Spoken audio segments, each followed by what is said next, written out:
Olá, tudo bem com você? Vamos hoje à nossa última aula de redação. Vamos falar sobre uma questão delicada, a diferença entre gêneros literários. Qual é a diferença entre poesia e prosa? Você consegue delimitar quais são as características de uma e outra? Não é tarefa fácil, inclusive entre os teóricos, entre os acadêmicos, não é? O que se pode dizer que é sempre poema?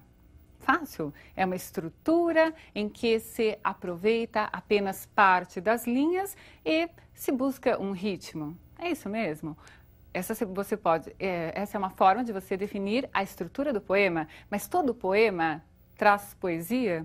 Será que a poesia só existe dentro de um poema?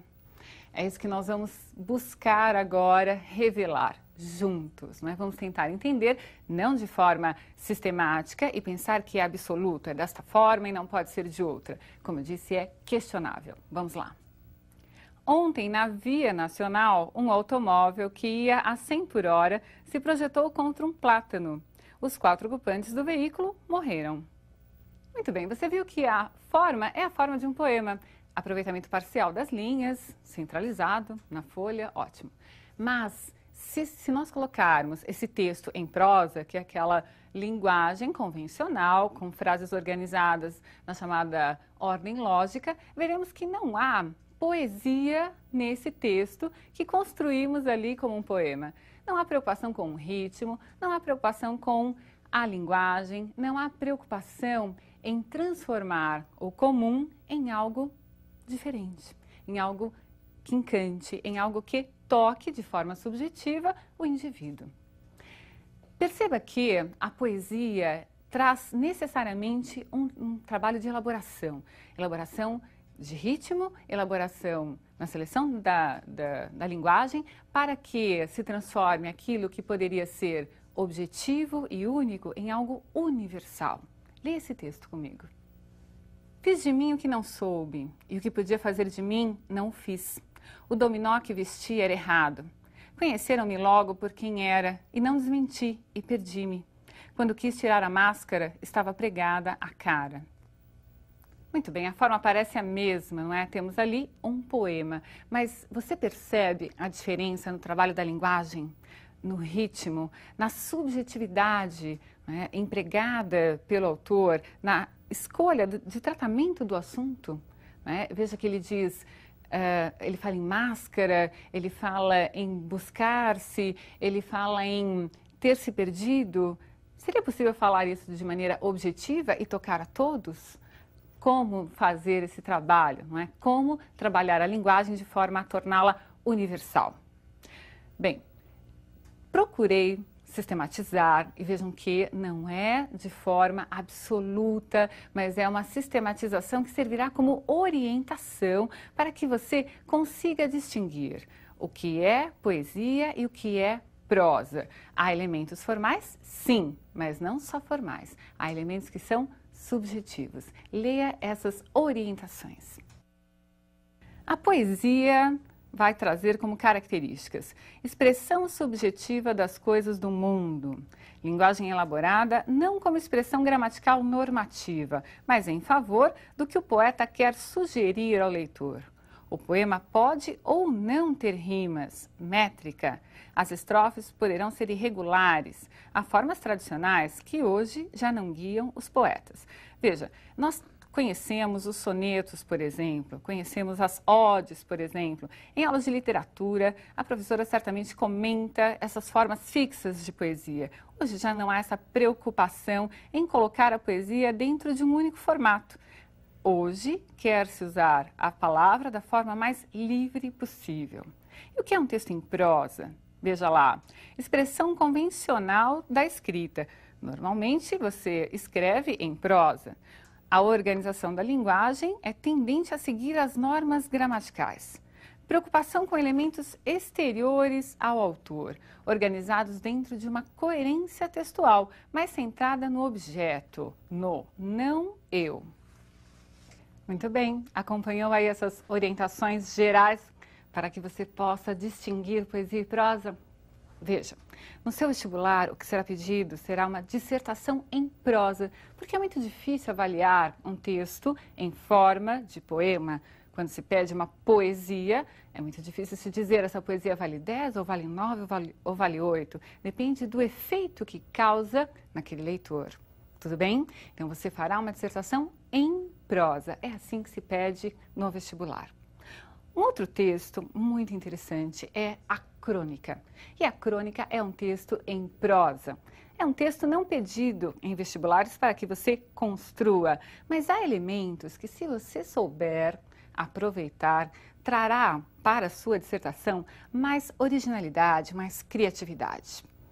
Quais são esses elementos? Você vai perceber que há um tratamento diferente na linguagem. Não há aquela obrigatoriedade do formalismo que a dissertação obriga, não é? Então, tem de se usar a norma culta, sim, mas na crônica é possível haver o coloquialismo, o eu vai estar presente, as figuras de estilo podem estar presentes. Leia uma crônica comigo.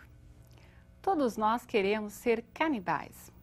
Eu ia escrever um artigo sobre o atual canibalismo político no Brasil, sobre o campeonato de denúncias para saber quem é mais ladrão, ao som de procuradores sapateando em fitas como bailarinas espanholas, mas cansei e resolvi ir a Real Thing e escrever sobre o canibal Hannibal, criação luminosa do Anthony Hopkins, agora no filme de Ridley Scott. Cada vez somos mais como ele, no darwinismo social que se instala. Já somos mais sozinhos, mais avessos à compaixão, mais frios. Para sobreviver, precisamos não ver o sofrimento dos outros, a injustiça e a desigualdade. Queremos ser tocados pela graça da impiedade. Daí o fascínio do assassino. Nada mais atraente que a psicopatia elegante. Todos queremos ser como Hannibal. Esse texto é de Arnaldo Jabor. Essa crônica é chamada reflexiva, a partir de um fato real, que é falar de um filme, né? Do novo filme, a continuação do filme O Canibal. O Arnaldo Jabor decidiu falar sobre o canibalismo na sociedade. É uma associação livre que ele decidiu fazer. Há aí comparações, há figuras de linguagem presentes, não é? Nós percebemos que o eu, logo de início, desponta. O Arnaldo Jabor assina o texto e se coloca nesse texto. Essa é a característica da crônica, não ter uma única forma, mas o coloquialismo e o aproveitamento de um fato cotidiano, isso você pode guardar aí como uma maneira de delinear a crônica. Vejamos outro estilo de crônica. À beira de um ataque de nervos. Por que estou à beira de um ataque de nervos?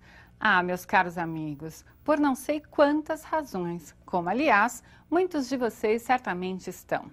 A primeira é meu ganha-pão, ou seja, os caraminguás que botam em minha conta bancária em consequência de me pagarem para eu escrever e comprarem meus livros. Passo de 8 a 12 horas por dia em frente a este monitor, que presentemente encaro. E sei que não vou conseguir, continuo achando que ninguém vai, cortar os tais 20% exigidos. Creio que vou ter de mudar de profissão, principalmente se fizer um dia quente. Porque aí o computador exige ar-condicionado. Deus que me livre de tal transe, porque então serão 6 dias de suspensão em castigo por minha irresponsabilidade. Não tanto por causa das crônicas, que poderão mudar de dia de escritura, e sempre haverá algum amigo a cuja casa eu possa ir para escrevê-las. Mas quanto aos livros, é impossível. Às vezes, só um dia de interrupção pode fazer todo o trabalho desandar. Alegarão alguns defensores da literatura brasileira que, com isso, o racionamento estará produzindo um efeito inestimavelmente valioso. Mas a verdade é que eu tenho de prestar atenção no dinheirinho da feira e as perspectivas não fazem bem a meus nervos. O texto é de João Ubaldo Ribeiro. Você conseguiu perceber como o João Ubaldo Ribeiro se sente à vontade escrevendo aí a sua crônica? Ele está falando sobre o próprio ofício de ser escritor, de ser cronista, e usando um fato cotidiano que é a questão do racionamento de energia. Ele partiu deste fato, mas falou do ofício dele, não é? ele precisa escrever, ele quer escrever e o racionamento irá atrapalhar no andamento da sua função, do seu ofício. Essa característica presente de o autor falar sobre o próprio texto é a marca da metalinguagem. Então, através da própria linguagem utilizada, o autor constrói o texto. Ele usa a crônica para falar da crônica. Tudo bem?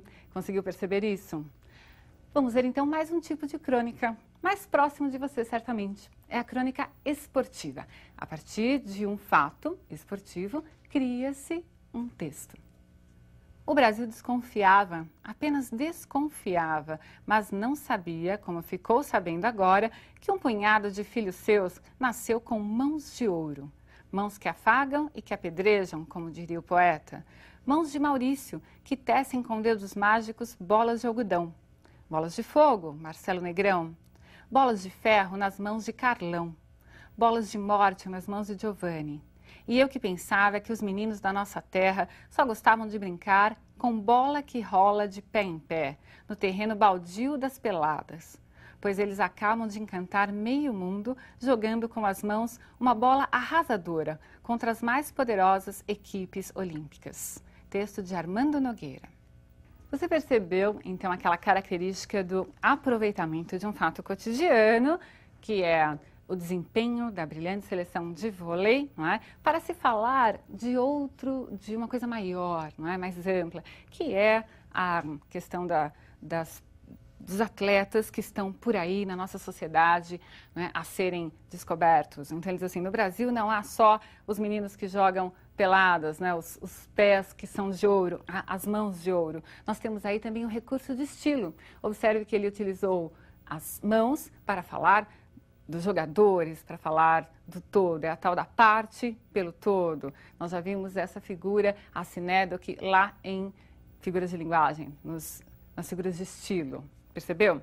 Então, esse uso você pode fazer no seu texto, mesmo sendo um texto dissertativo.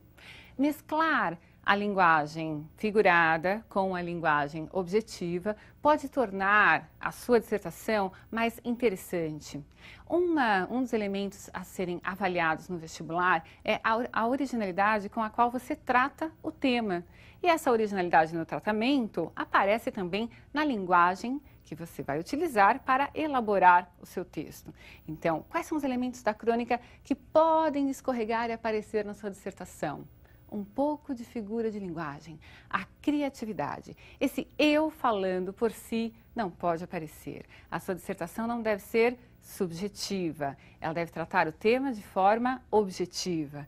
É o assunto, é o elemento exterior que é importante, mas os recursos linguísticos é que você pode aproveitar. E é possível que haja uma crônica para que você a interprete lá no vestibular. Combinado? Um grande abraço para você e até!